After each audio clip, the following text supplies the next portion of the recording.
Hello everyone and welcome back to my channel. In today's video, I'm going to be discussing my most recent stay at the Walt Disney World Resort. This stay is at Boulder Ridge Villas at Disney's Wilderness Lodge Resort. I do hope you stay tuned to the end of the video and see you in our next one. So I wanted to discuss, will be my 15th review of my stay at the Walt Disney World Resort. This one particularly, I stayed one night at a deluxe studio in Boulder Ridge. Boulder Ridge is a section of Disney's Wilderness Lodge, specifically Disney Vacation Club Villas.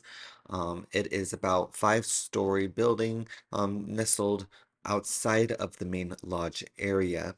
I'm going to be discussing the pros and cons of my stay, as well as if you should stay in this section of Walt Disney World. Now, to begin, I always like to share a little bit about the details, so this was going to be for one night. This one is actually going to be on a weekend trip. This one would be for one adult, and we just stayed one night again. Now, when I booked this villa, I did not book any specific category, but when I got to my room, I noticed that it was an accessible room. And one of the start off with the pros, because it is an accessible room, it does have a lot of space. There's a lot of space inside of the villa in the entryway that I normally didn't have when a regular deluxe studio. But again, that is a con for some people just because the room layout may not be exactly what you're wanting. Now, to discuss a little bit further in the room, there is three beds. There is a full queen size mattress, a pull down queen size mattress, and a twin that's underneath the television for the specific room.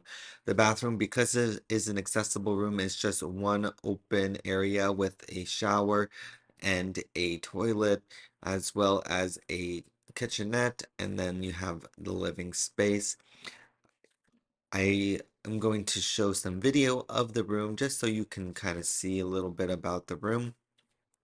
Now, with this room in particular, the shower is kind of small when you include the kind of bench that they have for the accessibility. It is kind of tight, especially the hinges were not working the best, so the chair was almost halfway inside of the shower, as you can see in this video.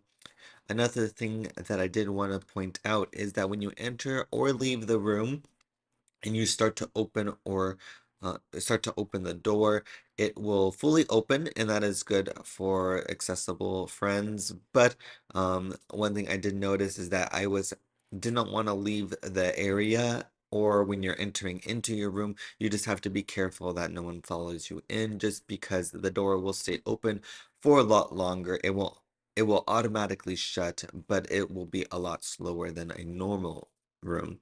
Now, when you go to the back portion of the room and you're trying to go to the patio area, I did notice that the way that they designed the door, that the shades and the curtain were not able to close fully without having to put the curtain over this door stop that they have, and that did you could see that there was some wear on the curtain because there's two sections instead of just one curtain that you can just pull to the side.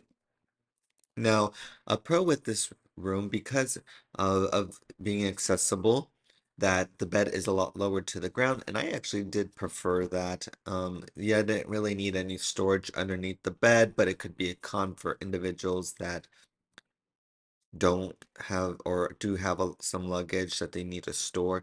But there is plenty of space inside of the villa for storage, and I do think that the room does have enough space for the amount of people you're able to have in the room, but the bathroom is kind of small. There's not a lot of areas in this particular unit for to lay out all of your toiletries for the bathroom, but there is going to be a closet. You can store items as well as clothing, and then it's going to have a separate closet, maybe because of it being an accessible room, that has some storage supplies that I have never stayed here before, but it's not typically found in a deluxe studio unit in that particular spot. And just with all of the kitchen, it's a lot lower to the ground, which is really nice if you're not really tall. But overall, I really like the room. I would want to stay in a non-accessible room next time, and if that is going to be a priority for you, I do think that you would need to request a non-accessible room if you are not liking the cons that I shared in the video. But it was on the fifth floor. I did get a just woods view. There's not particular room category for this hotel, but I spent a good 30-45 minutes out on the patio and just enjoyed the trees. It is on the side that faces the parking lot, but you cannot see the parking lot, but there is a little trail that you can see the workers, and it does lead to a cleaning facility. So there can be some noise if you hear the golf carts, but once those doors are closed to the patio, you barely hear anything. I didn't hear any noise in the room from the people below me or to the side of me, which was really nice. Don't know if they weren't staying there or if that's just the good insulation that they built the resort with. Now, I hope you would enjoyed this video, and I hope to see you in my next pros and cons video staying at the Disney World Resort. Thank you.